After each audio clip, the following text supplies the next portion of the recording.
ಎಲ್ಲರಿಗೂ ನಮಸ್ಕಾರ ಸ್ನೇಹಿತರೆ. 500 ವರ್ಷಗಳ ನಂತರ 5 ರಾಜಯೋಗ. ಈ ರಾಶಿಗೆ ಅದೃಷ್ಟದ ಬಾಗಿಲು ತೆರೆಯಲಿದೆ. ಒಳ್ಳೆಯ ಕಾಲ ಬರಲಿದೆ. ವೈದಿಕ ಜ್ಯೋತಿಷ್ಯದ ಪ್ರಕಾರ 500 ವರ್ಷಗಳ ನಂತರ 5 ರಾಜಯೋಗಗಳು ರೂಪುಗೊಳ್ಳುತ್ತಿವೆ. ಈ ಕಾರಣದಿಂದಾಗಿ 6 ರಾಶಿಯ ಜನರು ಉದ್ಯೋಗ ಮತ್ತು ವ್ಯವಹಾರದಲ್ಲಿ ಉತ್ತಮ ಯಶಸ್ಸನ್ನು ಪಡೆಯಬಹುದು. ಆ ಲಕ್ಕಿ ರಾಶಿಗಳ್ಯಾವುವು ಎಂಬುದನ್ನು ನೋಡೋಣ ಬನ್ನಿ. ಜ್ಯೋತಿಷ್ಯ ಶಾಸ್ತ್ರದ ಪ್ರಕಾರ ಗ್ರಹಗಳ ಸಂಚಾರವು ಮಂಗಳಕರ ರಾಜಯೋಗವನ್ನು ರೂಪಿಸುತ್ತವೆ. 500 ವರ್ಷಗಳ ನಂತರ ಬುಧಾದಿತ್ಯ ರಾಜಯೋಗ, ಮಾಲವ್ಯ ರಾಜಯೋಗ, ಶಶ ರಾಜಯೋಗ, ಗಜಲಕ್ಷ್ಮಿ ರಾಜಯೋಗ ಮತ್ತು ಲಕ್ಷ್ಮೀನಾರಾಯಣ ರಾಜಯೋಗ ಎಂಬ 5 ರಾಜಯೋಗಗಳು ಒಟ್ಟಿಗೆ ರೂಪುಗೊಂಡಿವೆ. ಈ ರಾಜಯೋಗದ ಪರಿಣಾಮವು ಎಲ್ಲ ರಾಶಿಚಕ್ರ ಚಿಹ್ನೆಗಳ ಜನರ ಮೇಲೆ ಕಂಡುಬರುತ್ತದೆ.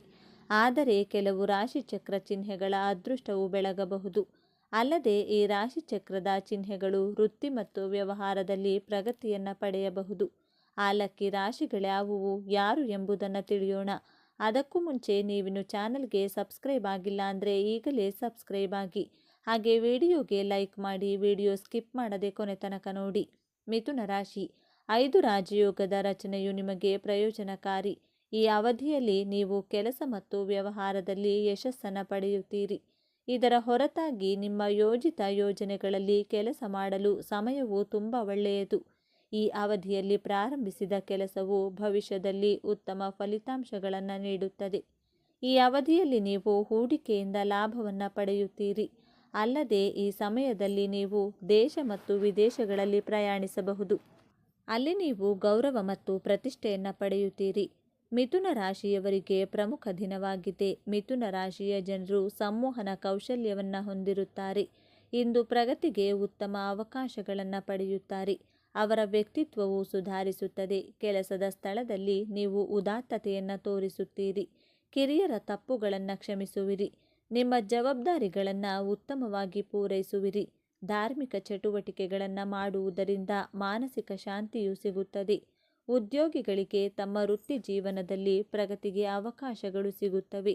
ನಿಮ್ಮ ಸಂಬಳದಲ್ಲಿ ಹೆಚ್ಚಳದ ಸೂಚನೆಗಳಿವೆ. ಕುಟುಂಬ ಜೀವನವು ಉತ್ತಮವಾಗಿರುತ್ತದೆ. ಮಕರ ರಾಶಿ. 5 ರಾಜಯೋಗಗಳ ರಚನೆಯು ಮಕರ ರಾಶಿಯ ಜನರಿಗೆ ಮಂಗಳಕರವಾಗಿದೆ.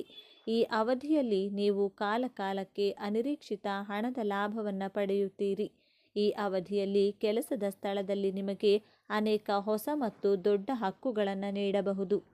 ಉದ್ಯೋಗವನ್ನು ಹುಡುಕುತ್ತಿರುವ ಜನರು ಕೆಲವು ಉತ್ತಮ ಅವಕಾಶಗಳನ್ನು ಪಡೆಯಬಹುದು. ಈ ಅವಧಿಯಲ್ಲಿ ನೀವು ಸಿಕ್ಕಿಹಾಕಿಕೊಂಡ ಹಣವನ್ನು ಪಡೆಯುತ್ತೀರಿ. ಇದು ನಿಮ್ಮ ಆರ್ಥಿಕ ಸ್ಥಿತಿಯನ್ನು ಬಲಪಡಿಸುತ್ತದೆ. ಈ ಸಮಯದಲ್ಲಿ ನೀವು ಭೌತಿಕ ಆನಂದವನ್ನು ಪಡೆಯುತ್ತೀರಿ. ನೀವು ವಾಹನ ಅಥವಾ ಆಸ್ತಿಯನ್ನು ಸಹ ಖರೀದಿಸಬಹುದು. ಮಕರ ರಾಶಿಯವರಿಗೆ ಧನಾತ್ಮಕ ಫಲಿತಾಂಶಗಳನ್ನು ತರುತ್ತದೆ. ಮಕರ ರಾಶಿಯವರ ಜೀವನದಲ್ಲಿ ಇಂದು ಸಂತೋಷ ಮತ್ತು ತೃಪ್ತಿ ಇರುತ್ತದೆ. ಅವರ ಆರೋಗ್ಯ ಸಂಪೂರ್ಣವಾಗಿ ಸದೃಢವಾಗಿರುತ್ತದೆ. ನೀವು ವಿದೇಶದಿಂದ ಆಮದು ರಫ್ತು ವ್ಯವಹಾರವನ್ನು ಮಾಡುತ್ತಿದ್ದರೆ ನೀವು ಕೆಲವು ಒಳ್ಳೆಯ ಸುದ್ದಿಗಳನ್ನು ಕೇಳಬಹುದು. ನೀವು ಕೆಲಸದ ಸ್ಥಳದಲ್ಲಿ ಉತ್ತಮವಾಗಿ ಕಾರ್ಯನಿರ್ವಹಿಸುವ ಮೂಲಕ ಜನರನ್ನು ಆಶ್ಚರ್ಯಗೊಳಿಸುತ್ತೀರಿ. ನಿಮ್ಮ ಅಧಿಕಾರಿಗಳಿಂದ ಸಂಪೂರ್ಣ ಬೆಂಬಲವನ್ನು ಪಡೆಯುತ್ತೀರಿ. ನಿಮ್ಮೊಳಗಿನ ಶಕ್ತಿಯಿಂದಾಗಿ ನೀವು ಅಪೂರ್ಣ ಕಾರ್ಯಗಳನ್ನು ಪೂರ್ಣಗೊಳಿಸಲು ಸಾಧ್ಯವಾಗುತ್ತದೆ. ನೀವು ಹಿರಿಯರ ಸಲಹೆಯನ್ನು ಅನುಸರಿಸಿದರೆ ಅದು ನಿಮಗೆ ಒಳ್ಳೆಯದು. ಇಂದು ಲಕ್ಷ್ಮೀ ದೇವಿಯ ಆಶೀರ್ವಾದದಿಂದ ನಿಮ್ಮ ಸೌಕರ್ಯಗಳು ಹೆಚ್ಚಾಗುತ್ತವೆ. ಹೊಸ ಭೂಮಿ, ವಾಹನ, ಮನೆ ಇತ್ಯಾದಿಗಳನ್ನು ಖರೀದಿಸುವ ನಿಮ್ಮ ಆಸೆಯು ಈಡೇರುತ್ತದೆ. ಒಂಟಿ ಜನರು ಇಂದು ಸಮಾರಂಭದಲ್ಲಿ ವಿಶೇಷ ವ್ಯಕ್ತಿಯನ್ನು ಭೇಟಿಯಾಗಬಹುದು. ಅದು ಅವರಿಗೆ ತುಂಬ ಸಂತೋಷವನ್ನು ನೀಡುತ್ತದೆ. ಕುಟುಂಬದಲ್ಲಿ ಸಂತೋಷ ಮತ್ತು ಶಾಂತಿ ಇರುತ್ತದೆ. ನೀವು ಕುಟುಂಬ ಸದಸ್ಯರೊಂದಿಗೆ ಉತ್ತಮ ಸಮಯವನ್ನು ಕಳೆಯುತ್ತೀರಿ. ವೃಷಭ ರಾಶಿ. 5 ರಾಜಯೋಗದ ರಚನೆಯು ನಿಮಗೆ ಅನುಕೂಲಕರವಾಗಿದೆ. ಆದ್ದರಿಂದ ಈ ಸಮಯದಲ್ಲಿ ನಿಮ್ಮ ಮಗುವಿಗೆ ಸಂಬಂಧಿಸಿದ ಕೆಲವು ಒಳ್ಳೆಯ ಸುದ್ದಿಗಳನ್ನು ನೀವು ಪಡೆಯಬಹುದು. ಅಲ್ಲದೆ ಈ ಅವಧಿಯಲ್ಲಿ ನಿಮ್ಮ ಆದಾಯವು ಮಹತ್ತರವಾಗಿ ಹೆಚ್ಚಾಗಬಹುದು. ಈ ಅವಧಿಯಲ್ಲಿ ನೀವು ಹೂಡಿಕೆಯಿಂದ ಲಾಭವನ್ನು ಪಡೆಯುವ ಸಾಧ್ಯತೆಗಳಿವೆ. ಅಷ್ಟೇ ಅಲ್ಲ, ಅದೃಷ್ಟದ ಸಂಪೂರ್ಣ ಬೆಂಬಲವು ನಿಮಗೆ ಸಿಗಲಿದೆ. ಅಲ್ಲದೆ ನಿರುದ್ಯೋಗಿಗಳು ಈ ಅವಧಿಯಲ್ಲಿ ಉದ್ಯೋಗವನ್ನು ಪಡೆಯಬಹುದು. ಈ ಅವಧಿಯಲ್ಲಿ ಸ್ಪರ್ಧಾತ್ಮಕ ವಿದ್ಯಾರ್ಥಿಗಳು ಯಶಸ್ಸನ್ನು ಪಡೆಯಬಹುದು, ಅಂದರೆ ಅವರು ಕೆಲಸ ಪಡೆಯಬಹುದು. ವೃಷಭ ರಾಶಿಯವರಿಗೆ ಮಂಗಳಕರ ಮತ್ತು ಫಲಪ್ರದವಾಗಲಿದೆ. ವೃಷಭ ರಾಶಿಯ ಜನರು ಇಂದು ತಮ್ಮ ಆರ್ಥಿಕ ಜೀವನದಲ್ಲಿ ಸ್ಥಿರತೆಯನ್ನು ಸಾಧಿಸುತ್ತಾರೆ. ಬಹಳಷ್ಟು ಸಂತೋಷ ಮತ್ತು ಸಮೃದ್ಧಿಯನ್ನು ಅನುಭವಿಸುತ್ತಾರೆ. ಕಠಿಣ ಪರಿಶ್ರಮ ಮತ್ತು ಪ್ರಯತ್ನದ ಮೂಲಕ ನಿಮ್ಮ ಕನಸುಗಳನ್ನು ನನಸಾಗಿಸಲು ಮತ್ತು ನಿಮ್ಮ ಗುರಿಗಳನ್ನು ಸಾಧಿಸಲು ನೀವು ಅವಕಾಶವನ್ನು ಪಡೆಯಬಹುದು. ಮಹಾದೇವನ ಕೃಪೆಯಿಂದ ಎಲ್ಲ ರೀತಿಯ ಪರಿಸ್ಥಿತಿಗಳನ್ನು ಎದುರಿಸಲು ನೀವು ದೈಹಿಕವಾಗಿ ಮತ್ತು ಮಾನಸಿಕವಾಗಿ ಸದೃಢರಾಗುತ್ತೀರಿ. ಕುಟುಂಬದಲ್ಲಿನ ಸದಸ್ಯರ ವಿವಾಹದ ವಿಷಯವು ಮುಂದುವರಿಯಬಹುದು. ಅದರ ಬಗ್ಗೆ ಎಲ್ಲ ಸದಸ್ಯರು ಸಂತೋಷವಾಗಿರುತ್ತಾರೆ. ನಿಮ್ಮ ವೃತ್ತಿ ಜೀವನದಲ್ಲಿ ನೀವು ಯಶಸ್ಸನ್ನು ಪಡೆಯಬಹುದು ಮತ್ತು ನಿಮ್ಮ ಕೆಲಸವನ್ನು ಎಲ್ಲೆಡೆ ಪ್ರಶಂಸಿಸಲಾಗುತ್ತದೆ. ನಿಮ್ಮ ಕುಟುಂಬದ ಸದಸ್ಯರೊಂದಿಗೆ ಉತ್ತಮ ಸಮಯವನ್ನು ಕಳೆಯುವ ಅವಕಾಶವನ್ನು ನೀವು ಪಡೆಯುತ್ತೀರಿ.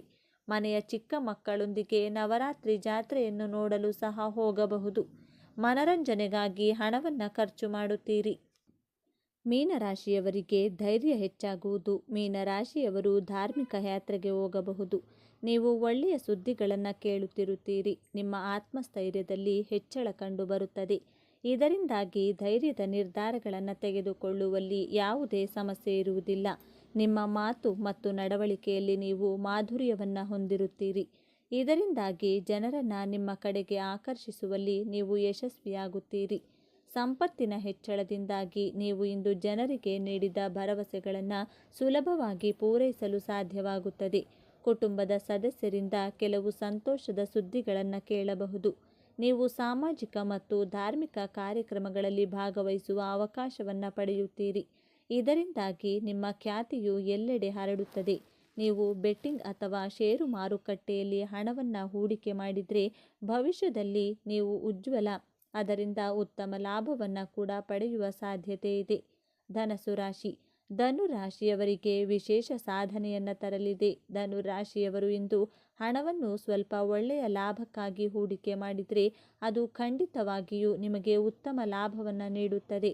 ನೀವು ಯಾವುದೇ ಕೆಲಸವನ್ನು ಪಾಲುದಾರಿಕೆಯಲ್ಲಿ ಮಾಡುವುದು ಉತ್ತಮ. ವಿಶೇಷ ವ್ಯಕ್ತಿಗಳೊಂದಿಗೆ ನಿಮ್ಮ ಪರಿಚಯವು ಹೆಚ್ಚಾಗುತ್ತದೆ. ವಿದ್ಯಾರ್ಥಿಗಳು ತಮ್ಮ ಶಿಕ್ಷಣದಲ್ಲಿ ಎದುರಿಸುತ್ತಿರುವ ಸಮಸ್ಯೆಗಳ ಬಗ್ಗೆ ತಮ್ಮ ಶಿಕ್ಷಕರೊಂದಿಗೆ ಮಾತನಾಡಬಹುದು. ಇದರಲ್ಲಿ ತಂದೆಯ ಬೆಂಬಲವು ಸಿಗುತ್ತದೆ. ಪ್ರೀತಿಯ ಜೀವನದಲ್ಲಿರುವವರಿಗೆ ಇಂದು ವಿಶೇಷ ದಿನವಾಗಿರುತ್ತದೆ. ನಿಮ್ಮ ಪ್ರೀತಿ ಪಾತ್ರರನ್ನು ನಿಮ್ಮ ಕುಟುಂಬ ಸದಸ್ಯರ ಮುಂದೆ ನೀವು ಭೇಟಿ ಮಾಡಿಸಬಹುದು. ನಿಮ್ಮ ಜೀವನದಲ್ಲಿ ನೀವು ಸಂತೋಷ ಮತ್ತು ಸಮೃದ್ಧಿಯನ್ನು ಕಾಣುತ್ತೀರಿ. ನೀವು ಹಳೆಯ ಸಾಲಗಳನ್ನು ಸುಲಭವಾಗಿ ಮರುಪಾವತಿಸಲು ಸಾಧ್ಯವಾಗುತ್ತದೆ. ನಿಮ್ಮ ಸಂಗಾತಿಯೊಂದಿಗೆ ಯಾವುದೇ ವಿವಾದಗಳು ನಡೆಯುತ್ತಿದ್ದರೆ ಇಂದು ನೀವು ಅವನಿಗೆ ಅಥವಾ ಅವಳಿಗೆ ವಿಶೇಷ ಉಡುಗೊರೆಗಳನ್ನು ತಂದು ಕೋಪ ತಣ್ಣಗಾಗಿಸಬಹುದು. ಅದು ವಿವಾದವನ್ನು ಪರಿಹರಿಸುತ್ತದೆ ಮತ್ತು ಸಂಬಂಧವನ್ನು ಬಲಪಡಿಸುತ್ತದೆ. ತುಲಾ ರಾಶಿಯವರಿಗೆ ಲಾಭದಾಯಕವಾಗಿರುತ್ತದೆ. ತುಲಾ ರಾಶಿಯವರು ಇಂದು ಕೆಲವು ಕೆಲಸಗಳ ಬಗ್ಗೆ ಚಿಂತಿಸುತ್ತಿದ್ದರೆ ಅದು ಇಂದು ಪೂರ್ಣಗೊಳ್ಳುತ್ತದೆ. ಅವರು ತಮ್ಮ ಮಕ್ಕಳೊಂದಿಗೆ ಆನಂದದಾಯಕ ಸಂಬಂಧವನ್ನು ಅನುಭವಿಸುತ್ತಾರೆ. ಸ್ವಂತ ವ್ಯವಹಾರ ನಡೆಸುತ್ತಿರುವವರು ಆರ್ಥಿಕ ಲಾಭ ಪಡೆಯುವ ಸಾಧ್ಯತೆ ಇದೆ. ಲಕ್ಷ್ಮೀ ದೇವಿಯ ಕೃಪೆಯಿಂದ ಉತ್ತಮ ಆರ್ಥಿಕ ಲಾಭ ಸಿಗಲಿದೆ. ಸಿಕ್ಕಿಬಿದ್ದ ಹಣ ವಾಪಸ್ ಬರಲಿದೆ. ಸಾಧ್ಯವಾದಷ್ಟು ಬೇಗ ನಿಮ್ಮ ಕೆಲಸವನ್ನು ಪೂರ್ಣಗೊಳಿಸುವಿರಿ. ನೀವು ಭೂಮಿ ಅಥವಾ ಇನ್ನಾವುದಾದರೂ ಹೂಡಿಕೆ ಮಾಡಲು ಬಯಸಿದರೆ ಇಂದು ನಿಮಗೆ ಮಂಗಳಕರವಾಗಿರುತ್ತದೆ. ಭವಿಷ್ಯದಲ್ಲಿ ನೀವು ಆರ್ಥಿಕ ಲಾಭಗಳನ್ನು ಪಡೆಯುತ್ತೀರಿ. ಕುಟುಂಬ ಜೀವನ ಅನುಕೂಲಕರವಾಗಿರುತ್ತದೆ. ನಿಮ್ಮ ಸಂಗಾತಿಯೊಂದಿಗಿನ ಸಂತೋಷವು ಹೆಚ್ಚಾಗುತ್ತದೆ. ಸಂಬಂಧಿಕರೊಂದಿಗೆ ನಿಮ್ಮ ಹೊಂದಾಣಿಕೆಯು ಉತ್ತಮವಾಗಿರುತ್ತದೆ ಮತ್ತು ನೀವು ಸ್ನೇಹಿತರೊಂದಿಗೆ ಕೆಲವು ಮನರಂಜನಾ ಕಾರ್ಯಕ್ರಮದಲ್ಲಿ ಭಾಗವಹಿಸುವಿರಿ. ಸ್ನೇಹಿತರೆ, ಈ ಮಾಹಿತಿ ನಿಮಗೆ ಇಷ್ಟವಾಗಿದ್ದಲ್ಲಿ ದಯವಿಟ್ಟು ಶೇರ್ ಮಾಡಿ, ಲೈಕ್ ಮಾಡಿ ಮತ್ತು ನಮ್ಮ ಚಾನಲ್ಗೆ ಸಬ್ಸ್ಕ್ರೈಬ್ ಆಗಿ. ಎಲ್ಲರೂ ಭಕ್ತಿಯಿಂದ ಓಂ ಶ್ರೀ ಶನೇಶ್ವರ ನಮಃ ಅಂತ ಕಮೆಂಟ್ ಮಾಡಿ. ಶನಿವಾರದ ದಿನ ತುಳಸಿ ಗಿಡದ ಬುಡದಲ್ಲಿ ಈ ಒಂದು ವಸ್ತುವನ್ನು ಇಟ್ಟರೆ ಸಾಕು. ಕೇವಲ 24 ಗಂಟೆಗಳಲ್ಲಿ ನಿಮ್ಮ ಜಾತಕವೇ ಬದಲಾಗಿ ಬಿಡುತ್ತದೆ. ನಿಮ್ಮ ದೆಸೆ ತಿರುಗುತ್ತದೆ. ದರಿದ್ರ ಲಕ್ಷ್ಮಿ, ಕಷ್ಟಗಳು, ಸಮಸ್ಯೆಗಳೆಲ್ಲ ಮಟಾಶಾಗುತ್ತವೆ. ಆರ್ಥಿಕ ಸಮಸ್ಯೆಗಳು ದೂರವಾಗಿ ಸಾಲದ ಬಾಧೆಯಿಂದ ಮುಕ್ತಿ ಸಿಗುತ್ತದೆ. ಮುಖ್ಯವಾಗಿ ನಿಮ್ಮ ಜಾತಕದಲ್ಲಿರುವ ಎಂತಹುದೇ ದೋಷಗಳಿದ್ದರೂ ಅವು ನಿವಾರಣೆಯಾಗಿ ಗ್ರಹಗಳು ನಿಮಗೆ ಅನುಕೂಲಕರವಾಗಿ ಬದಲಾಗುತ್ತವೆ ಅಂತ ನಮ್ಮ ಶಾಸ್ತ್ರಗಳು ಹೇಳ್ತವೆ. ತುಳಸಿ ಗಿಡದ ಬಗ್ಗೆ ನಮಗೆಲ್ಲರಿಗೂ ಗೊತ್ತೇ ಇದೆ ಅಲ್ವಾ? ಮನೆಯಲ್ಲಿ ತುಳಸಿ ಗಿಡ ಬೆಳೆಸುವವರಿಗೆ ಯಾವಾಗಲೂ ಒಳ್ಳೆಯದೇ ಆಗುತ್ತದೆ. ತುಳಸಿ ಅತಿ ಪವಿತ್ರವಾದ ಸಸ್ಯ. ನಮ್ಮೆಲ್ಲರ ಮನೆಗಳಲ್ಲೂ ತುಳಸಿ ಕಟ್ಟೆ ಇರುತ್ತೆ. ಪುರಾಣಗಳ ಪ್ರಕಾರ ತುಳಸಿ ಗಿಡವನ್ನ ಸಾಕ್ಷಾತ್ ಮಹಾಲಕ್ಷ್ಮಿಯ ಸ್ವರೂಪ ಅಂತಲೇ ಭಾವಿಸಲಾಗುತ್ತದೆ. ಅದಕ್ಕೆ ಶ್ರೀ ಮಹಾವಿಷ್ಣುವಿಗೆ ತುಳಸಿ ದಳಗಳನ್ನು ಅರ್ಪಿಸಿ ಪೂಜೆ ಮಾಡ್ತಾರೆ. ಇನ್ನು ಶನಿವಾರದ ದಿನ ಈ ರೀತಿ ತುಳಸಿ ಪೂಜೆ ಮಾಡುವುದರಿಂದ ಮನೆಯಲ್ಲಿ ಸಂಪತ್ತು ದುಪ್ಪಟ್ಟಾಗುತ್ತದೆ ಅನ್ನೋದು ಕೋಟ್ಯಾಂತರ ಜನರ ನಂಬಿಕೆ. ಆಯುರ್ವೇದ ಶಾಸ್ತ್ರದ ಪ್ರಕಾರ ಕೂಡ ತುಳಸಿ ಗಿಡದಲ್ಲಿ ಅಪಾರವಾದ ಔಷಧೀಯ ಗುಣಗಳಿವೆ. ಇದನ್ನ ಮನೆಯ ಅಂಗಳದಲ್ಲಿ ಇಡೋದ್ರಿಂದ ಮನೆಗೆ ಯಾವುದೇ ನೆಗೆಟಿವ್ ಎನರ್ಜಿ ಅಂದರೆ ನಕಾರಾತ್ಮಕ ಶಕ್ತಿಗಳು ಬರದಂತೆ ತಡೆಯಬಹುದು. ಅಷ್ಟೇ ಅಲ್ಲ, ಇದು ಸಕಾರಾತ್ಮಕ ಶಕ್ತಿಯನ್ನು ಮನೆಗೆ ಆಕರ್ಷಿಸುತ್ತದೆ. ಅದಕ್ಕೆ ತುಳಸಿ ಗಿಡವನ್ನ ಅಷ್ಟೊಂದು ಪವಿತ್ರ ಅಂತ ಕರೆಯೋದು. ಇನ್ನು ವಾಸ್ತುಶಾಸ್ತ್ರದ ಪ್ರಕಾರ ತುಳಸಿ ಗಿಡವನ್ನ ಯಾವಾಗಲೂ ಪೂರ್ವ ದಿಕ್ಕಿನಲ್ಲೇ ಇಡಬೇಕು. ಇದರಿಂದ ಅತ್ಯಂತ ಶುಭ ಫಲಿತಾಂಶಗಳು ಸಿಗುತ್ತವೆ. ಒಂದು ವೇಳೆ ನಿಮ್ಮ ಮನೆಯಲ್ಲಿ ಪೂರ್ವ ದಿಕ್ಕಿನಲ್ಲಿ ಜಾಗ ಇಲ್ಲ ಅಂದರೆ ಮುಖ್ಯ ದ್ವಾರದ ಎದುರಿಗೆ ಇಡುವುದರಿಂದಲೂ ಮನೆ ಪಾಸಿಟಿವ್ ಎನರ್ಜಿ ಬರುತ್ತದೆ. ಇದರ ಜೊತೆಗೆ ಮಹಾಲಕ್ಷ್ಮಿಯ ಅನುಗ್ರಹ ನಿಮ್ಮ ಮೇಲೆ ಸದಾ ಇರುತ್ತದೆ. ಕೆಲವರು ತಮ್ಮ ಮನೆಯ ಟೆರೆಸ್ ಅಂದರೆ ಮೇಲ್ಛಾವಣಿಯ ಮೇಲೆ ತುಳಸಿ ಗಿಡವನ್ನು ಇಡ್ತಾರೆ. ಆದರೆ ವಾಸ್ತು ಪ್ರಕಾರ ಆ ರೀತಿ ಎಂದಿಗೂ ಮಾಡಬಾರ್ದು. ಹೀಗೆ ಮಾಡೋದ್ರಿಂದ ಅಶುಭ ಫಲಿತಾಂಶಗಳು ಬರುತ್ತವೆ ಅಂತ ವಾಸ್ತು ತಜ್ಞರು ಎಚ್ಚರಿಸುತ್ತಾರೆ. ಹಾಗೆ ಮುಳ್ಳಿನ ಗಿಡಗಳ ಪಕ್ಕದಲ್ಲೂ ತುಳಸಿ ಗಿಡವನ್ನು ಇಡಬಾರ್ದು. ಆದರೆ ಬಾಳೆ ಗಿಡದ ಪಕ್ಕದಲ್ಲಿ ತುಳಸಿ ಗಿಡವನ್ನು ಆರಾಮವಾಗಿ ನೆಡಬಹುದು. ಯಾಕೆಂದರೆ ಬಾಳೆ ಗಿಡದಲ್ಲಿ ವಿಷ್ಣು ಮೂರ್ತಿ ನೆಲೆಸಿದ್ದಾರೆ ಅನ್ನೋದು ನಂಬಿಕೆ ಇದೆ. ತುಳಸಿ ಗಿಡದಲ್ಲಿ ಲಕ್ಷ್ಮೀದೇವಿ ಇರೋದ್ರಿಂದ ಇವೆರಡನ್ನೂ ಪಕ್ಕದಲ್ಲಿ ಇಟ್ಟು ಪೂಜಿಸಿದರೆ ಲಕ್ಷ್ಮೀನಾರಾಯಣರನ್ನ ಒಟ್ಟಿಗೆ ಪೂಜಿಸಿದ ಮಹಾಪುಣ್ಯ ಸಿಗುತ್ತದೆ. ಅಂದಹಾಗೆ ವೀಕ್ಷಕರೇ, ಶಾಸ್ತ್ರಗಳ ಪ್ರಕಾರ ತುಳಸಿ ಗಿಡಕ್ಕೆ ನೀರು ಹಾಕುವಾಗಲೂ ಕೆಲವು ನಿಯಮಗಳನ್ನು ಪಾಲಿಸಬೇಕು. ವಿಶೇಷವಾಗಿ ಶನಿವಾರದ ದಿನ ತುಳಸಿ ಗಿಡದ ಬುಡಕ್ಕೆ ಸ್ವಲ್ಪ ಹಸಿ ಹಾಲನ್ನು ಬೆರೆಸಿದ ನೀರನ್ನು ಅರ್ಪಿಸುವುದರಿಂದ ಜಾತಕದಲ್ಲಿರುವ ರಾಹು, ಕೇತು ಮತ್ತು ಶನಿದೋಷಗಳು ಸಂಪೂರ್ಣವಾಗಿ ನಿವಾರಣೆಯಾಗ್ತವೆ. ಅಷ್ಟೇ ಅಲ್ಲ, ಶನಿವಾರದ ದಿನ ಸೂರ್ಯಾಸ್ತದ ನಂತರ ತುಳಸಿ ಕಟ್ಟೆಯ ಮುಂದೆ ತುಪ್ಪದ ದೀಪ ಹಚ್ಚಿ ಅದಕ್ಕೆ ಒಂದು ಚಿಟಿಕೆ ಅರಿಶಿನ ಹಾಕೋದ್ರಿಂದ ಮನೆಯಲ್ಲಿ ಧನಯೋಗ ಶುರುವಾಗುತ್ತದೆ. ಇಷ್ಟೊಂದು ಪ್ರಾಮುಖ್ಯತೆ ಇರೋ ಈ ತುಳಸಿ ಗಿಡದ ಬುಡದಲ್ಲಿ ಶನಿವಾರದ ದಿನ ಈ ಒಂದು ಸಣ್ಣ ಪರಿಹಾರ ಮಾಡಿದರೆ ನಿಮ್ಮ ಜಾತಕವೇ ಬದಲಾಗುತ್ತದೆ. ಸಾಲದ ಬಾಧೆ, ಆರ್ಥಿಕ ನಷ್ಟಗಳೆಲ್ಲ ಕರಗಿ ಹೋಗ್ತವೆ ಅಂತ ಸಿದ್ಧಶಾಸ್ತ್ರ ಹೇಳುತ್ತದೆ. ನಿಮ್ಮಲ್ಲಿ ತುಂಬಾ ಜನರಿಗೆ ಜಾತಕ ದೋಷಗಳು ಕಾಡ್ತಿರಬಹುದು. ಅಂತವರು ಶನಿವಾರ ಈ ಪರಿಹಾರ ಮಾಡಿದರೆ ಸಾಕು, ಜಾತಕ ಅದ್ಭುತವಾಗಿ ಬದಲಾಗುತ್ತದೆ. ಹಾಗಾದರೆ ಶನಿವಾರದ ದಿನ ತುಳಸಿ ಗಿಡದ ಬುಡದಲ್ಲಿ ಏನಿಡಬೇಕು ಅನ್ನೋದನ್ನ ಈಗ ಈ ವಿಡಿಯೋದಲ್ಲಿ ತಿಳಿದುಕೊಳ್ಳೋಣ. ಅದಕ್ಕಿಂತ ಮುಂಚೆ ಈ ವಿಡಿಯೋಗೆ ಒಂದು ಲೈಕ್ ಮಾಡಿ, ನಮ್ಮ ಚಾನಲ್ ಸಬ್ಸ್ಕ್ರೈಬ್ ಮಾಡ್ಕೊಳ್ಳಿ. ಹಾಗೆ ಕಮೆಂಟ್ ಬಾಕ್ಸ್ನಲ್ಲಿ ಭಕ್ತಿಯಿಂದ ಓಂ ಶ್ರೀ ತುಳಸಿ ದೇವಿಯೇ ನಮಃ ಅಂತ ಬರೆಯೋದನ್ನು ಮರಿಬೇಡಿ. ಇವೆಲ್ಲದಕ್ಕಿಂತ ಮುಂಚೆ ತನಗೆ ಕಷ್ಟ ಕೊಟ್ಟವರಿಗೂ ಉಪಕಾರ ಮಾಡಿದ ಒಂದು ಕೋಗಿಲೆಯ ಕೋಟಿ ಪುಣ್ಯ ಕಥೆಯನ್ನು ಕೇಳೋಣ ಬನ್ನಿ. ಹೌದು, ಈ ಕಥೆಯನ್ನು ಕೇಳಿದರೆ ಸಾಕು, ಈ ಜನ್ಮದ ಪಾಪಗಳೆಲ್ಲ ಕಳೆದು ಕೋಟಿ ಜನ್ಮದ ಮಹಾಪುಣ್ಯ ಸಿಗುತ್ತದೆ. ವಿಡಿಯೋವನ್ನು ಪೂರ್ತಿಯಾಗಿ ನೋಡಿದ್ರೇ ನಿಮಗೆ ಎಲ್ಲ ಅರ್ಥ ಆಗೋದು.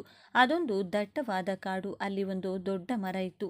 ಅದರ ಮೇಲೆ ಗೂಡು ಕಟ್ಟಿಕೊಂಡು ಒಂದು ಕಾಗೆ ವಾಸ ಮಾಡ್ತಾ ಇತ್ತು. ಅದಕ್ಕೆ ಸ್ವಲ್ಪ ದೂರದಲ್ಲೇ ಇದ್ದ ಮತ್ತೊಂದು ಮರದ ಮೇಲೆ ಒಂದು ಕೋಗಿಲೆ ಕೂಡ ಇತ್ತು.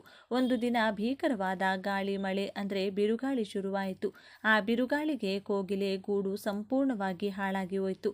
ಕೋಗಿಲೆ ಮಳೆಯಲ್ಲಿ ಪೂರ್ತಿ ಒದ್ದೆಯಾಗಿ ಬಿಟ್ಟು, ಆದರೆ ಮಳೆ ಮಾತ್ರ ಕಡಿಮೆಯೇ ಆಗ್ತಿರ್ಲಿಲ್ಲ. ಪಾಪ ಕೋಗಿಲಿಗೆ ತಡೆದುಕೊಳ್ಳಲು ಸಾಧ್ಯವಾಗಲಿಲ್ಲ. ಕೊನೆಗೆ ಅದು ಚಳಿಗೆ ನಡುಗುತ್ತಾ ಕಾಗೆಯ ಹತ್ತಿರ ಹೋಗಿ ಹೀಗೆ ಕೇಳುತ್ತದೆ, ಕಾಗೆಯಮ್ಮ ಕಾಗೆಯಮ್ಮ, ಈ ಒಂದು ದಿನ ಮಾತ್ರ ನನ್ನನ್ನು ನಿನ್ನ ಗೂಡಿನಲ್ಲಿ ಇರಲು ಬಿಡಮ್ಮ. ಈ ಬಿರುಗಾಳಿಗೆ ನನ್ನ ಗೂಡು ಬಿದ್ದು ಹೋಗಿದೆ ಅಂತ ಬೇಡಿಕೊಳ್ಳುತ್ತದೆ. ಆದರೆ ಕಾಗೆ ಮಾತ್ರ ತುಂಬ ಸಿಟ್ಟಿನಿಂದ, ನನ್ನ ಗೂಡಿನಲ್ಲಿ ನನ್ನ ಮಕ್ಕಳು ಮಲಗಿದ್ದಾರೆ, ಮೊದಲು ನೀನು ಇಲ್ಲಿಂದ ತೊಲಗು, ಇಲ್ಲಾಂದರೆ ಅವರ ನಿದ್ದೆ ಹಾಳಾಗುತ್ತೆ. ಹೇಗಿದ್ರೂ ನಾನು ನಿನ್ನನ್ನು ನನ್ನ ಗುಡಿಸಿನೊಳಗೆ ಸೇರಿಸಲ್ಲ ಅಂತ ಹೇಳಿಬಿಡುತ್ತದೆ. ಆಗ ಕೋಗಿಲೆ ಚಳಿಯಿಂದ ನಡುಗುತ್ತಾ, ಕನಿಷ್ಠ ಈ ಮಳೆ ನಿಲ್ಲುವವರೆಗಾದರೂ ನಿನ್ನ ಗೂಡಿನ ಕಂಠದಲ್ಲಾದರೂ ಜಾಗ ಕೊಡಮ್ಮ ಅಂತ ಕೇಳುತ್ತೆ. ಅದಕ್ಕೆ ಕಾಗೆ, ನಿನಗೆ ಎಷ್ಟು ಸಾರಿ ಅಂತ ಹೇಳಬೇಕು, ಮಕ್ಕಳು ಮಲಗಿದ್ದಾರೆ, ಮೊದಲು ಇಲ್ಲಿಂದ ಹೋಗು ಅಂತ ಅದನ್ನು ಅಲ್ಲಿಂದ ಓಡಿಸಿ ಬಿಡುತ್ತದೆ. ಸ್ವಲ್ಪ ಹೊತ್ತಿನಲ್ಲೇ ಮಳೆ ಗಾಳಿ ಎಲ್ಲ ನಿಂತು ಹೋಯಿತು. ಮೋಡಗಳೆಲ್ಲ ಸರಿದು ಎಂದಿನಂತೆ ಸೂರ್ಯ ಪ್ರಕಾಶಿಸಿದ. ಕೋಗಿಲೆ ಮತ್ತೆ ಹಾಡುತ್ತಾ ಮತ್ತೊಂದು ಮರದ ಮೇಲೆ ಹೊಸ ಗೂಡನ್ನು ಕಟ್ಟಿಕೊಳ್ಳಲು ಶುರು ಮಾಡಿತು. ಈ ಬಾರಿ ಹಳೆ ಅನುಭವ ಇತ್ತಲ್ವಾ, ಅದಕ್ಕೆ ಗೂಡನ್ನು ತುಂಬ ಗಟ್ಟಿಯಾಗಿ ಕಟ್ಟಿಕೊಂಡಿತ್ತು. ಕೆಲವು ದಿನಗಳ ನಂತರ ಮತ್ತೆ ಅದೇ ರೀತಿ ಭೀಕರ ಬಿರುಗಾಳಿ ಮಳೆ ಶುರುವಾಯಿತು.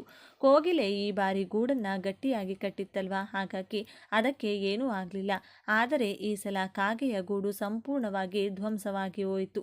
ಈ ಗೂಡಿನಲ್ಲಿ ಕಾಗೆಯ ಪುಟ್ಟ ಪುಟ್ಟ ಮಕ್ಕಳು ಇದ್ದವು. ಹಾಗಾಗಿ ಅದು ಒದ್ದೆಯಾಗುತ್ತಾ ಒದ್ದಾಡುತ್ತಾ ಕೋಗಿಲೆಯ ಗೂಡಿನ ಹತ್ತಿರ ಬಂದು, ಕೋಗಿಲಮ್ಮ ಕೋಗಿಲಮ್ಮ, ದಯವಿಟ್ಟು ನಮ್ಮನ್ನು ನಿನ್ನ ಗುಡಿಸಲಿನೊಳಗೆ ಸೇರಿಸಿಕೊ. ಮಕ್ಕಳೆಲ್ಲ ಮಳೆಯಲ್ಲಿ ಒದ್ದೆಯಾಗಿ ನಡುಗುತ್ತಿದ್ದಾರೆ. ಈ ಮಳೆ ನಿಲ್ಲುವವರೆಗಾದರೂ ನನ್ನ ಮಕ್ಕಳಿಗೆ ಆಶ್ರಯ ಕೊಡು, ನಿನಗೆ ಪುಣ್ಯ ಬರುತ್ತೆ ಅಂತ ಕೇಳುತ್ತೆ. ಕಾಗೆಗೆ ಮನಸ್ಸಿನಲ್ಲಿ ಒಂದು ಭಯ ಇತ್ತು. ನಾನಂದು ಇದಕ್ಕೆ ನನ್ನ ಗೂಡಿನಲ್ಲಿ ಜಾಗ ಕೊಡಲಿಲ್ಲ. ಇವತ್ತು ಇದು ನನ್ನನ್ನು ಒಳಗೆ ಸೇರಿಸಿಕೊಳ್ಳುತ್ತಾ ಅಥವಾ ಓಡಿಸಿ ಬಿಡುತ್ತಾ ಅಂತ ಹೆದರುತ್ತಾ ಇತ್ತು. ಆದರೆ ಕೋಗಿಲೆ ಕಾಗೆಯ ತರಹ ಕ್ರೂರಿಯಾಗಿರಲಿಲ್ಲ. ಅಯ್ಯೋ, ಏನೂ ಪರವಾಗಿಲ್ಲ ಕಾಗೆಮ್ಮ, ನೀನು ಮತ್ತೆ ಹೊಸ ಗೂಡು ಕಟ್ಟಿಕೊಳ್ಳುವವರೆಗೂ ನೀವೆಲ್ಲರೂ ಇಲ್ಲೇ ಇರಬಹುದು ಅಂತ ಹೇಳಿ ಬಾಗಿಲು ತೆಗೆದು ಎಲ್ಲರನ್ನೂ ಒಳಗಡೆ ಸೇರಿಸಿಕೊಳ್ಳುತ್ತೆ. ಕೋಗಿಲೆಯ ಈ ದೊಡ್ಡ ಗುಣವನ್ನು ನೋಡಿ ಕಾಗೆಗೆ ತುಂಬ ನಾಚಿಕೆಯಾಗುತ್ತದೆ. ಅದು ಕಣ್ಣೀರು ಹಾಕುತ್ತಾ, ಕಳೆದ ಬಾರಿ ಮಳೆ ಬಂದಾಗ ನಾನು ನಿನ್ನನ್ನು ನನ್ನ ಗುಡಿಲಿನೊಳಗೆ ಒಂದು ಹೆಜ್ಜೆಯೂ ಇಡಲು ಬಿಡಲಿಲ್ಲ. ಆದರೆ ನೀನು ಆ ಹಳೆ ದ್ವೇಷವನ್ನು ಮನಸ್ಸಿನಲ್ಲಿಟ್ಟುಕೊಳ್ಳದೆ ನನ್ನನ್ನು, ನನ್ನ ಮಕ್ಕಳನ್ನು ಕಾಪಾಡಿದೆ. ನಿನ್ನ ಈ ಒಳ್ಳೆಯತನ ನನ್ನ ಕಣ್ಣು ತೆರೆಸಿತು. ಇನ್ಮೇಲೆ ನಾನು ಯಾರೊಂದಿಗೂ ಈ ರೀತಿಯಾಗಿ ಕೆಟ್ಟದಾಗಿ ನಡೆದುಕೊಳ್ಳಲ್ಲ. ನನ್ನನ್ನು ಕ್ಷಮಿಸಿ ಬಿಡಮ್ಮ ಕೋಗಿಲಮ್ಮ ಅಂತ ಅಳುತ್ತದೆ. ಅದಕ್ಕೆ ಕೋಗಿಲೆ ತುಂಬ ಸರಳವಾಗಿ, ಅಯ್ಯೋ ಪರವಾಗಿಲ್ಲ ಬಿಡ, ನಾವೆಲ್ಲ ಒಂದೇ ಕಾಡಿನ ಪಕ್ಷಿಗಳು, ಒಬ್ಬರಿಗೊಬ್ಬರು ಸಹಾಯ ಮಾಡಿಕೊಳ್ಳದಿದ್ರೆ ಹೇಗೆ, ಇದರಲ್ಲಿ ಕ್ಷಮೆಯ ಮಾತುಗಳೇ ಬೇಡ ಅನ್ನುತ್ತದೆ. ಅಂದಿನಿಂದ ಕಾಗೆ ಮತ್ತು ಕೋಗಿಲೆ ಆ ಕಾಡಿನಲ್ಲಿ ಎಲ್ಲರಿಗೂ ಸಹಾಯ ಮಾಡ್ತಾ ನೆಮ್ಮದಿಯಿಂದ ಬಾಳಿದವು. ಇನ್ನು ವಿಷಯಕ್ಕೆ ಬರೋದಾದ್ರೆ, ಇತ್ತೀಚಿನ ದಿನಗಳಲ್ಲಿ ತುಂಬ ಜನ ಹಣದ ಸಮಸ್ಯೆಯಿಂದ ಬಳಲುತ್ತಿದ್ದಾರೆ. ಸಾಲದ ಬಾಧೆ, ಆರ್ಥಿಕ ಮುಗ್ಗಟ್ಟಿನಿಂದ ಅವಮಾನ ಅನುಭವಿಸುತ್ತಾ ಕಷ್ಟದ ಜೀವನ ಸಾಗಿಸುತ್ತಿದ್ದಾರೆ. ಕೆಲವರಿಗೆ ಜಾತಕದಲ್ಲಿ ದೋಷ, ಆ ಕಾರಣಕ್ಕೆ ಅವರು ಏನೇ ಕೆಲಸ ಮಾಡಿದ್ರೂ ಕೈ ಹಿಡಿಯಲ್ಲ ಅಂತ ಎಲ್ಲ ಸಮಸ್ಯೆಗಳನ್ನು ಎದುರಿಸುತ್ತಿರೋರು ಶನಿವಾರದ ದಿನ ಏನು ಮಾಡಬೇಕು ಅಂದರೆ, ಸ್ವಲ್ಪ ಶುದ್ಧವಾದ ಅರಿಶಿನವನ್ನು ತೆಗೆದುಕೊಳ್ಳಿ. ಆ ಅರಿಶಿನಕ್ಕೆ ಸ್ವಲ್ಪ ಹಸಿ ಹಾಲನ್ನು ಹಾಕಿ ಸಣ್ಣದಾಗಿ, ಅಂದರೆ ಒಂದು ಗೋಲಿ ಗಾತ್ರದಷ್ಟು ಉಂಡೆಯನ್ನು ಮಾಡಿ, ನಂತರ ಆ ಅರಿಶಿನದ ಉಂಡೆಯನ್ನು ನಿಮ್ಮ ಕೈಯಲ್ಲಿ ಹಿಡಿದುಕೊಂಡು ನಿಮ್ಮ ಇಡೀ ಮನೆಯನ್ನು ಒಂದು ರೌಂಡ್ ಸುತ್ತಿ, ಅಂದರೆ ಬೆಡ್ರೂಮ್, ಕಿಚನ್, ಹಾಲ್, ಬಾತ್ರೂಮ್, ಹೀಗೆ ಎಲ್ಲ ರೂಮ್ಗಳಿಗೂ ಹೋಗಿ ಬನ್ನಿ. ಹೀಗೆ ಇಡೀ ಮನೆ ಸುತ್ತಿದ ನಂತರ ಅರಿಶಿನದ ಉಂಡೆಯನ್ನು ಕೈಯಲ್ಲಿ ಹಿಡಿದುಕೊಂಡು ನೀವು ಪೂಜೆ ಮಾಡುವ ತುಳಸಿ ಗಿಡದ ಹತ್ತಿರ ಹೋಗಿ, ಅಲ್ಲಿ ತುಳಸಿ ಗಿಡದ ಬುಡದಲ್ಲಿ ಮಣ್ಣಿನಲ್ಲಿ ಸಣ್ಣದಾಗಿ ಒಂದು ಗುಂಡಿ ತೆಗೆದು ಆ ಅರಿಶಿನದ ಉಂಡೆಯನ್ನು ಅದರಲ್ಲಿಟ್ಟು ತಕ್ಷಣ ಮಣ್ಣಿನಿಂದ ಮುಚ್ಚಿಬಿಡಿ. ಹೀಗೆ ಮಾಡಿದ ನಂತರ ತುಳಸಿ ದೇವಿಗೆ ಕೈ ಮುಗಿದು ನಮಸ್ಕಾರ ಮಾಡಿ, ಇಂದಿನಿಂದ ನಮ್ಮ ಮನೆಗೆ ಬೆನ್ನು ಹತ್ತಿದ್ದ ದರಿದ್ರವೆಲ್ಲ ತೊಲಗಿ ಹೋಯಿತು ಅಂತ ಮನಸ್ಸಿನಲ್ಲೇ ಅಂದುಕೊಂಡು ಮನೆ ಒಳಗೆ ಬನ್ನಿ. ಹೀಗೆ ಮಾಡೋದ್ರಿಂದ ನಿಮ್ಮ ಮನೆಗೆ ಕಾಡುತ್ತಿರುವ ದರಿದ್ರ ಲಕ್ಷ್ಮಿ ಮತ್ತು ನಿಮ್ಮ ಕಷ್ಟಗಳನ್ನೆಲ್ಲ ಆ ತುಳಸಿ ಗಿಡ ತನ್ನ ಕಡೆಗೆ ಎಳೆದುಕೊಳ್ಳುತ್ತದೆ. ಜಾತಕ ದೋಷಗಳನ್ನು ನಿವಾರಿಸಿ ಮನೆಗೆ ಧನಲಾಭವಾಗುವಂತೆ ಮಾಡುತ್ತದೆ. ಈ ಪರಿಹಾರವನ್ನು ಶನಿವಾರ ಬೆಳಿಗ್ಗೆ ಎದ್ದಾಗಿನಿಂದ ಹಿಡಿದು ರಾತ್ರಿ 7 ಗಂಟೆಯ ಒಳಗಾಗಿ ಯಾವ ಸಮಯದಲ್ಲಿ ಬೇಕಾದರೂ ಮಾಡಬಹುದು. ಹೆಣ್ಣು ಮಕ್ಕಳು ಅಥವಾ ಗಂಡು ಮಕ್ಕಳು ಯಾರು ಬೇಕಾದರೂ ಈ ಪರಿಹಾರವನ್ನು ಮಾಡಬಹುದು. ಆದರೆ ನೆನಪಿಡಿ, ಮುಟ್ಟಿನ ಸಮಯದಲ್ಲಿರೋ ಹೆಣ್ಣು ಮಕ್ಕಳು ಈ ಪರಿಹಾರವನ್ನು ಮಾಡಬಾರ್ದು. ಈ ಪರಿಹಾರ ಮಾಡಿದ ಕೇವಲ 24 ಗಂಟೆಗಳಲ್ಲೇ ನಿಮ್ಮ ಮನೆಯಲ್ಲಿದ್ದ ನೆಗೆಟಿವ್ ಎನರ್ಜಿ ದೂರವಾಗಿ ಯಾವುದಾದರೊಂದು ಪಾಸಿಟಿವ್ ಬದಲಾವಣೆಯನ್ನು ನೀವು ಖಂಡಿತ ಗಮನಿಸುತ್ತೀರಿ. ನಿಧಾನವಾಗಿ ನಿಮ್ಮ ಜೀವನ ಬದಲಾಗ್ತಾ ಹೋಗುತ್ತದೆ. ಯಾವುದಾದರೊಂದು ಒಳ್ಳೆಯ ಶುಭ ಸುದ್ದಿಯನ್ನು ಕೇಳ್ತೀರಿ. ಜಾತಕ ದೋಷಗಳೆಲ್ಲ ನಿವಾರಣೆಯಾಗಿ ನಿಮ್ಮ ಅದೃಷ್ಟವೇ ಕುಲಾಯಿಸುತ್ತದೆ. ಹಾಗಾಗಿ ನೀವು ಕೂಡ ಶನಿವಾರದ ದಿನ ತುಳಸಿ ಗಿಡದ ಬುಡದಲ್ಲಿ ಈ ಒಂದು ಸಣ್ಣ ಕೆಲಸ ಮಾಡಿ ನಿಮ್ಮ ಜಾತಕವನ್ನು ಬದಲಾಯಿಸಿಕೊಂಡು ಸಂತೋಷವಾಗಿ ಬಾಳಿ. ಹಾಗೆ ಇನ್ನೊಂದು ವಿಷಯ, 24 ಗಂಟೆ ಆದ ತಕ್ಷಣ ಎಲ್ಲಿ ಏನು ಬದಲಾವಣೆ ಕಂಡಿಲ್ಲ ಅಂತ ಬೇಸರ ಪಡಬೇಡಿ. ನಿಧಾನವಾಗಿ ನಿಮ್ಮ ಜೀವನದಲ್ಲಿ ಬದಲಾವಣೆ ಅನ್ನೋದು ಶುರುವಾಗುತ್ತದೆ. ಹಾಗಾಗಿ ಅತಿ ಶೀಘ್ರದಲ್ಲಿ ಬದಲಾವಣೆಯನ್ನು ನೀವು ಕೂಡ ಕಾಣ್ತೀರಿ. ಈ ವಿಡಿಯೋ ನಿಮಗೆ ಇಷ್ಟವಾಗಿದ್ದರೆ ಲೈಕ್ ಮಾಡಿ, ಶೇರ್ ಮಾಡಿ, ನಮ್ಮ ಚಾನೆಲ್ನ ಸಬ್ಸ್ಕ್ರೈಬ್ ಮಾಡಿಕೊಂಡು ಬೆಲ್ ಐಕಾನನ್ನು ಕ್ಲಿಕ್ ಮಾಡೋದನ್ನ ಮರಿಬೇಡಿ. ಧನ್ಯವಾದಗಳು.